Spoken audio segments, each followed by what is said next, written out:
Oakland A's UK. Oakland A's UK. The Oakland A's UK. The Oakland A's UK.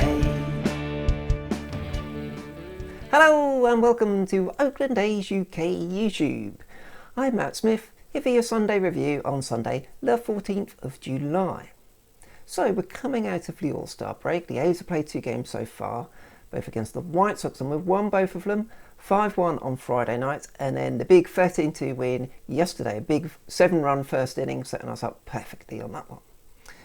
We'll do our usual preview of the Sunday game a little later on, but before we get to that, let's have a look at the first half of the A's season, looking at the numbers. Yes, so we're going to look at Fangraphs and their wins above replacement formula, WAR. So that, if you don't know, you can Google it, but it's basically putting a figure on how a player has performed or a team has performed relative to your average AAA, easy to call up player. So let's have a look, and on the first bit, we are looking at rankings in the American League, so scores out of 15 rather than 30. As you can see, the A's have been pretty much middle of the pack when it comes to batting and starting pitching. But where the A's have excelled so far in WAR has been relief pitching. And not only are they first in the American League, but first across the entire majors. Now that may be a bit of a surprise, but when you start to delve into the numbers, you see why. It all comes down to the long ball. The A's have allowed the joint least amount of home runs, 37, alongside Cleveland.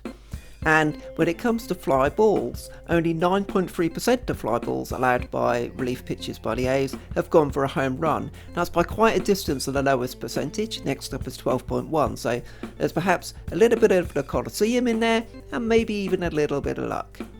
But it's worked out well for the relief pitchers, and the fielding, they're in third in the American League, as good as you'd expect it to be. When it comes to individual contributions, no surprise to see Chappie at the top with 3.7 WAR. Although Marcus Semien is not far behind with 3.4, I still think Marcus is hugely underrated across the majors. What a good all-round player he's become. Matt Olson and Mark Canha, don't forget their scores are on the basis of about 50 games rather than 90, so when they've been on the field they've contributed really well. The pitchers on the right, yes, it's a bit demoralising to see Frankie at the top, having such a good season before his suspension. Mike Fiers and Brett Anderson have contributed well, and of course look at Liam Hendriks, whether he's opening or closing, Hendo has been the man, showing his country's cricketers how it's done. And here's an interesting list for you. Sometimes in an off-season, it's not only the players that you do sign, but the ones that you allow to leave that is just as important. Top 2, a classic New York Mets gunner Mets. Jed Lowry, you don't like to see him suffering, but he's getting paid $10 million this year and hasn't played a game so far. Whilst Jarius Familia has not pitched well when he has been on the mound, and it's $20 million combined the Mets are paying those two this year. The next 2 are with the Angels. Trevor Cahill, his ERA is virtually 7, and he's earning $9 million this year. Whilst Jonathan Lucroy has been okay, but not great for his $3.35 million. And that was before he was absolutely marmalised by the Astros' Jake Marisnick a week or so ago. The one that got away was Sean Kelly, because he's pitched really well for the Rangers this season, and you put his $2.75 million into context of the biggest mistake of the A's off-season, which was picking up Fernando Rodney's $5 million option.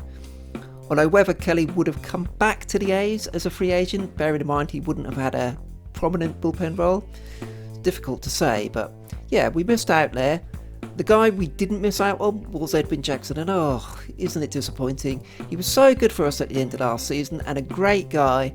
We brought him back on a minor league deal, and he was down in Las Vegas, but then we surprisingly traded him to the Blue Jays, and to be honest, on A's Twitter there were a lot of people who are unhappy about it, but good God almighty, he has been awful for the Blue Jays.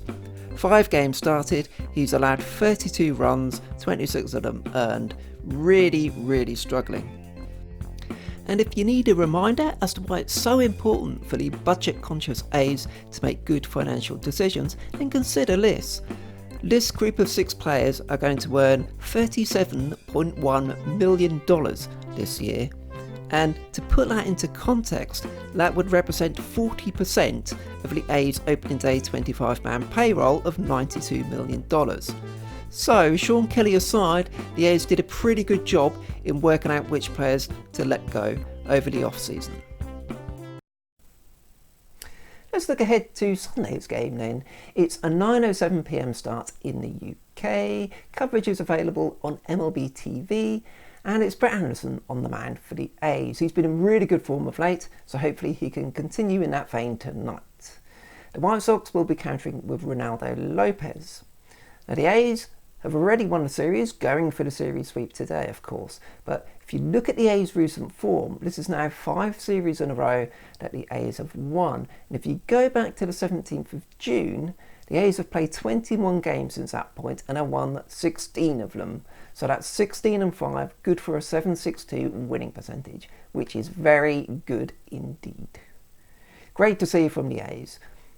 9:07 start, as I said. We'll be tweeting along at Oakland A UK, so follow along there. It's Oakland A UK on Facebook and Instagram too. And of course, as always, like, share and subscribe to the YouTube channel. I'm Matt Smith. Thanks a lot for watching. Yeah, we're the Oakland